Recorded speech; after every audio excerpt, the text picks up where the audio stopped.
कार्यक्रम के पुण्यार्जक हैं सौभाग्य कोहिनूर, श्रीमान संजय जैन, श्रीमती ममता जैन परिवार, greater Kailash, Delhi.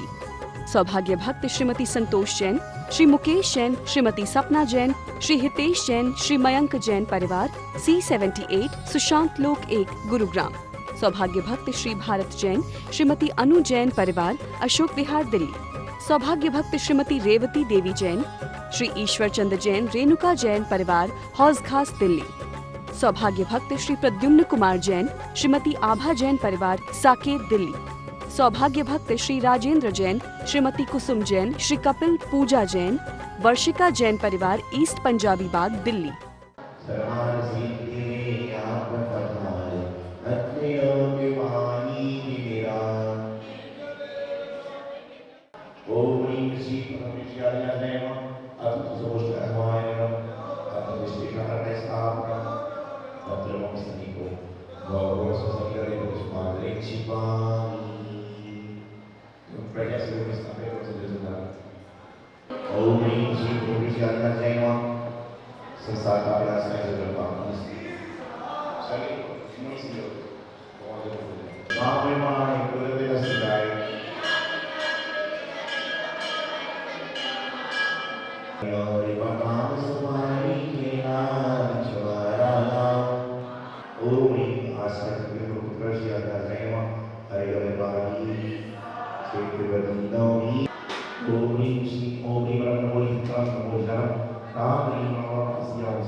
Om Namo Guru Brahma Om Namo Sarvasvami